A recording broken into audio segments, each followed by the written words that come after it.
Baik, selamat pagi. Cikgu ucapkan kepada Kirtana dan Harvin. Okey. Ini pada hari ini hari Khamis 27 Mei 2021.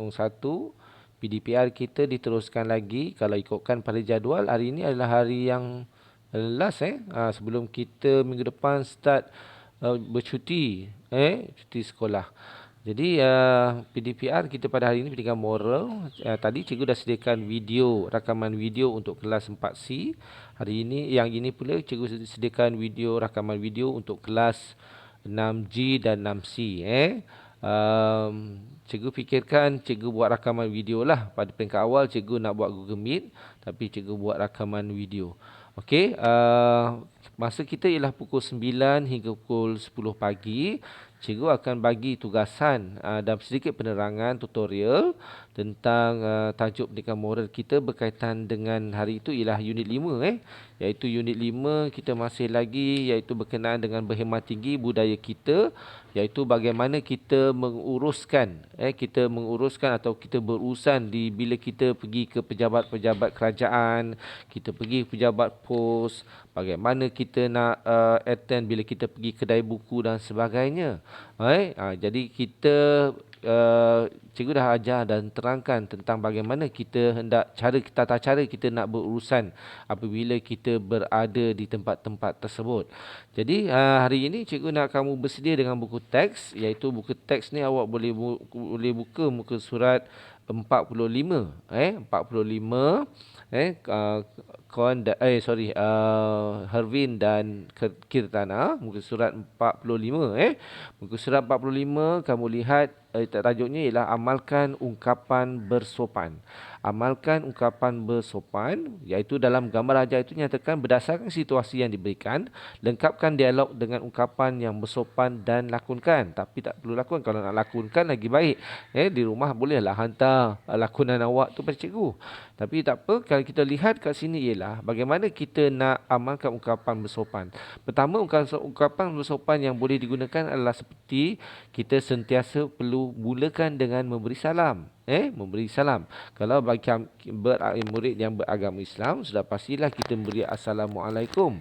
Tetapi bagi bukan non-Muslim, kita kena selalu memberikan salam dengan selamat pagi, selamat tengah hari, selamat petang. Kepada mereka, salam sejahtera, boleh kita gunakan.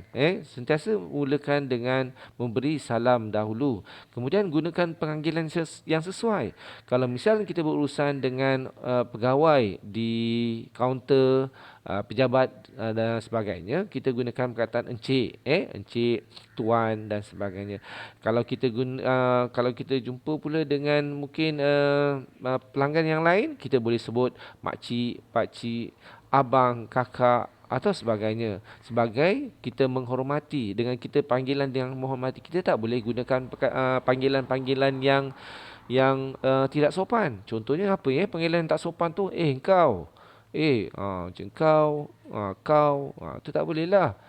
Kita gunakan panggilan yang sesuai, walaupun kita tahu, mungkin kita tak tahu adakah dia lebih tua daripada kita, tetapi kita boleh mulakan dengan abang, kakak ataupun makcik, pakcik, boleh kita gunakan.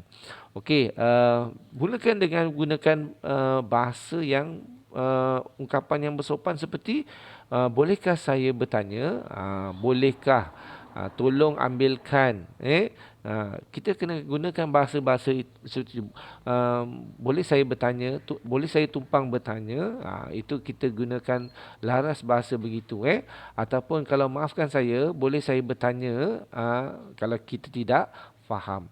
Begitulah, kita kena sentiasa beringat bahawa kita kena selalu menggunakan bahasa, ungkapan-ungkapan yang bersopan apabila kita berurusan dengan individu-individu yang di luar sana. Ini menunjukkan kita adalah seorang individu yang berhemah. Kita kena tunjukkan kepribadian tinggi kita sebagai murid yang mempunyai sopan santun dalam berbicara, perbuatan dan sebagainya. Baiklah, mari kita lihat kepada situasi pertama. Okey, dalam situasi pertama, cuba kita lihat, kamu mendial 103 untuk mendapatkan nombor telefon tempat yang ingin kamu hubungi. Maksud kat sini ialah kamu nak minta bantuan operator lah. Bantuan operator untuk bertanyakan nombor yang kamu nakkan, yang kamu perlukan. Jadi kat situ dia kata daripada operator tu dah sebut, terima kasih kerana menghubungi Telekom Malaysia. Bolehkah saya bantu? Nampak? Itu pun pegawai yang menguruskan pun telah menunjukkan satu ungkapan yang bersopan apabila bertanya pada pelanggan. Dia ucapan terima kasih kerana menghubungi dan bolehkah saya membantu. So kat sini apa ungkapan yang kita perlu gunakan kalau awak yang telefon? Kalau awak telefon pegawai untuk mendapatkan bantuan. Jadi apa yang perlu kita buat? Cuba beri contoh. Apa yang ungkapan yang sesuai? Mungkin kalau dia kata terima kasih, kita kata sama-sama. Sama-sama. Bolehkah saya bolehkah saya mendapatkan bantuan daripada puan? Macam tu ataupun maaf puan kerana saya ingin bertanya untuk mendapatkan nombor, boleh tak mendapatkan nombor yang saya perlukan sekian-sekian. Kamu kena tulis apakah dialog ini. Apa yang perlu dibuat ialah cikgu nak kamu photostat ataupun photostat gambar ini tampalkan dalam buku. Okey, tampal dalam buku dan cikgu nak awak penuhkan dialog ni tadi. Dialog yang tadi ni, okey, yang ini ni, yang ni, kamu tuliskan. Kamu tuliskan apa jawapan yang sesuai. Apa jawapan yang sesuai untuk menjelaskan tentang ungkapan bersopan yang cikgu terangkan tadi. Baiklah, cuba kita lihat pula situasi yang berikutnya. Situasi yang berikutnya ialah kamu ingin mencuba kasut di sebuah kedai.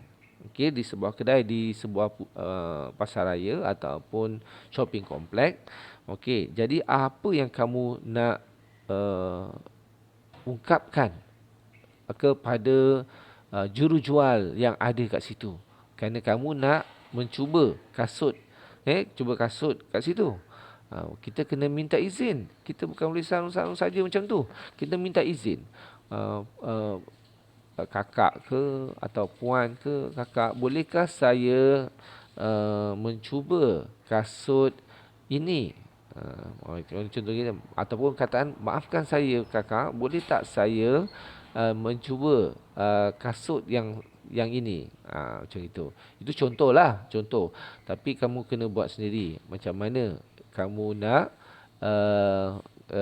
mengungkapkan ungkapan yang bersopan kepada jurujual ketika kamu berurusan di sebuah kedai kasut, di sebuah shopping komplek atau pusat pasaraya tadi. Okey.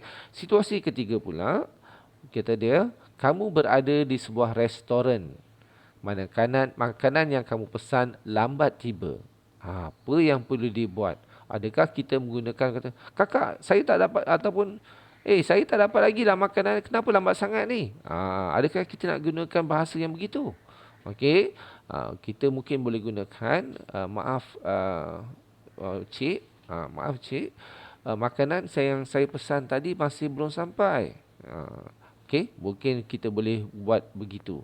Jadi sama juga dengan tadi, cikgu nak kamu photostat gambar ini, tampal dan masukkan dialog yang sesuai, ungkapan yang sesuai dalam kotak yang tadi ni lah. Dalam kotak ni kamu masukkan. Masukkan mana ungkapan yang sesuai. Baiklah. Berikutnya ialah, okey, latihan ini adalah latihan tambahan kepada awak, iaitu nyatakan tindakan yang boleh dilakukan berdasarkan situasi di bawah. Berdasarkan situasi apa? Kamu bertugas di bahagian kaunter perkhidmatan pelanggan di sebuah pasaraya. Seorang wanita datang dan bertanyakan dengan kasar mengenai kedudukan kedai yang dia apa tu? Ingin pergi. Cikgu ketepikan sikit video cikgu. Okey, cikgu langsung mula. Bala bertugas di bahagian kaunter khidmat pelanggan di sebuah pasaraya. Seorang wanita datang dan bertanyakan dengan kasar mengenai kedudukan kedai yang dia ingin pergi. Nampak? Itu ada situasi bala tu, kita bayangkan macam kita lah. Apa kita nak buat? Apa tindakan bala? Okey, bala mungkin boleh menggunakan ungkapan yang sopan. Kita tak bolehlah balas dengan perkataan yang kasar juga. Mungkin akan menyebabkan berlakunya pertengkaran, berlakunya pergaduhan. Okey. Jadi kita kena relax saja. Iaitu kita kata, maaf puan. Okey.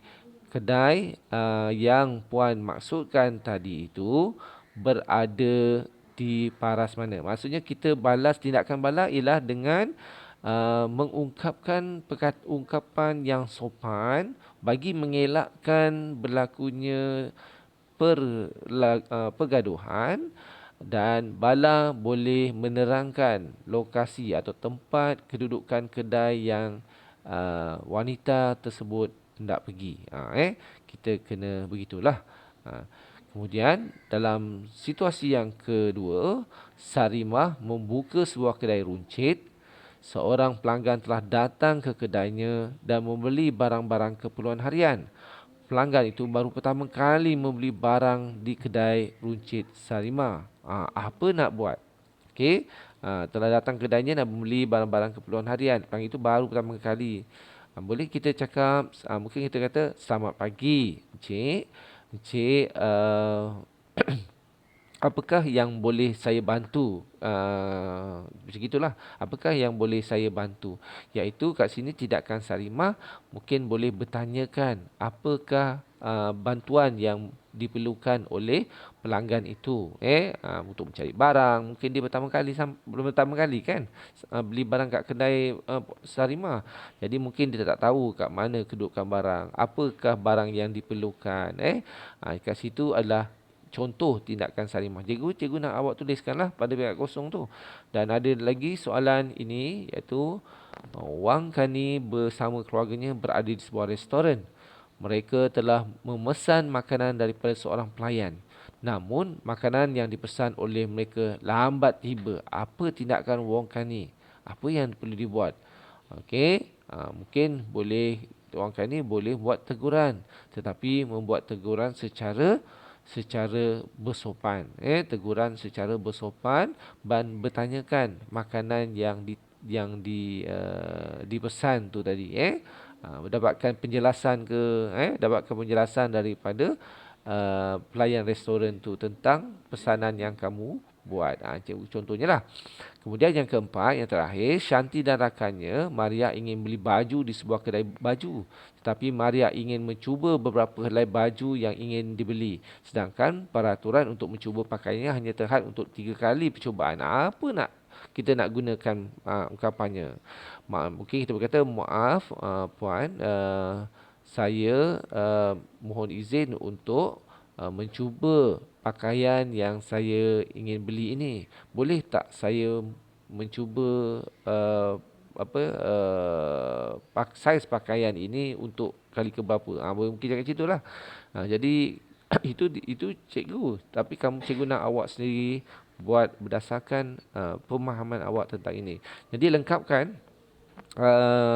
latihan yang cikgu beri ini. Ada 2 latihan. Tadi satu latihan yang kamu perlu potong gambar tadi, ataupun photostat dan tampakkan dalam buku dan tuliskan dialog yang sesuai. Yang keduanya ialah latihan yang cikgu bagi ini, ialah kamu tuliskanlah apa tindakan-tindakan berdasarkan situasi, ada 4 situasi yang cikgu share tadi. Jadi itu saja yang cikgu dapat ni. Cikgu harap kamu dapat lengkapkan latihan ini. Dan cikgu harap bila semuka pengajaran secara semuka nanti, cikgu nak dan lihat hasil kerja awak. Dan kalau boleh juga awak snap dan hantar pada cikgu, PM pada cikgu. Jadi itu saja. Jangan lupa sentiasalah berada di rumah jika tak ada keperluan untuk kamu keluar rumah.